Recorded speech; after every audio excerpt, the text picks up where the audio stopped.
Happy Wednesday, or at least I like to say chemo day.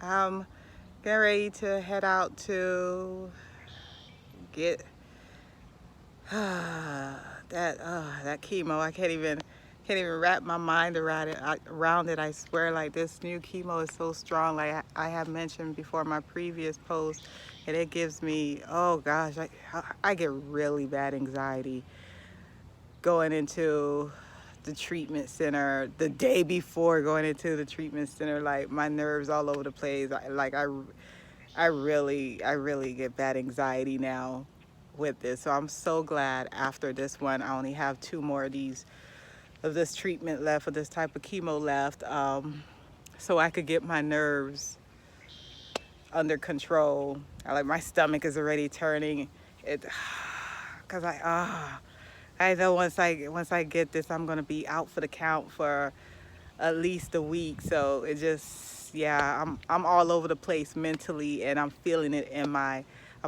body. So I'm gonna have to do some breathing exercises in a few to get my mind right and get it under control. I have a friend I talked to today, reconnected with a friend that I talked to today, and he is going to try to make it to my chemo session.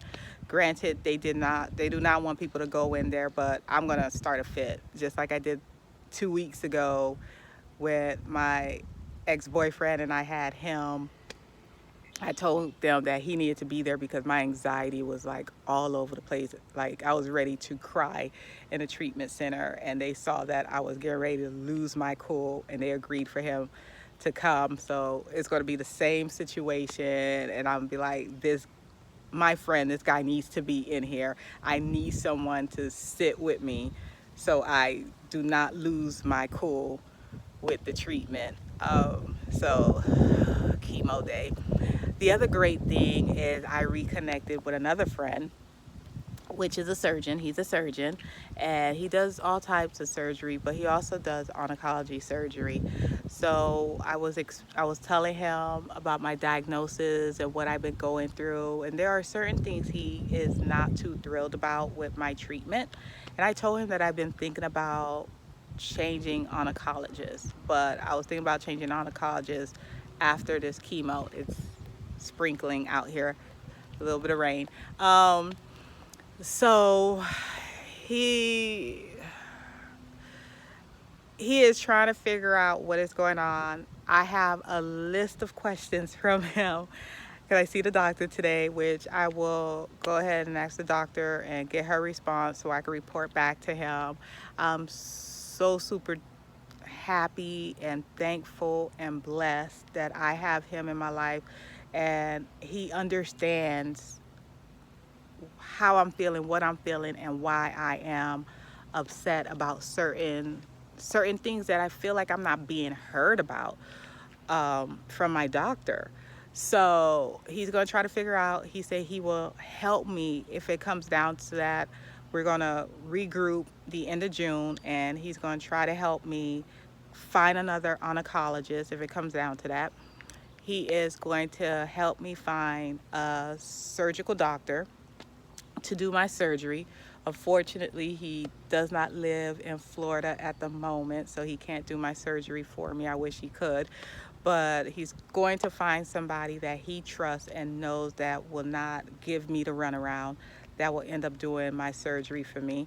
He did recommend, because no one seems to know how I got this cancer. Where did it come from? It's not in my family history.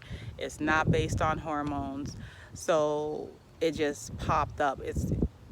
He said there's something unique about me that triggered this cancer, which I told him that this is one of those times in my life where I do not want to be unique. I don't want to be special. When it comes to cancer, I don't want to be unique.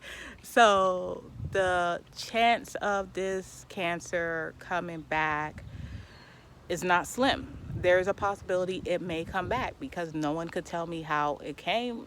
how I end up getting it. So there's a possibility that it may come back. So he is suggesting that I end up getting getting both breasts removed, and not just focus on the right breast, which is the infected breast. Work on both breasts. So he also recommended for me to talk it over with my doctor. I know it's going to be sooner or later. My doctor and I are going to have to talk about the surgery. So that is something I'm going to bring up to my oncologist.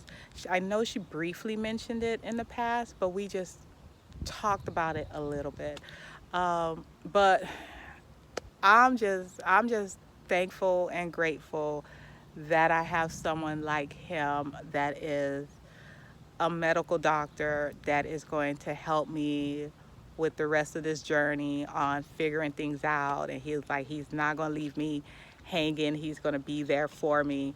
I did not reach out to him before in the past because of the fact I was in a relationship, and I did not know how my boyfriend was going to take this. So I took his feelings into consideration and just did not reach out to him. But now that I'm no longer in a relationship, I end up reaching out to him, and the information he provided was super duper awesome, and I'm just glad that he is willing to hold my hand from a distance through this journey. It's definitely helping me a little bit with my anxiety and everything that's going on with this cancer. I feel like I have somebody on my back, and he understands why I'm complaining. He understands why I'm feeling the way I'm feeling. Like, he gets it. And it's an awesome feeling when somebody gets what you're going through and talking about. So I'll keep you posted on how this round go. I'm wishing everybody a great day. Everyone take care of yourself. Stay safe. Take care.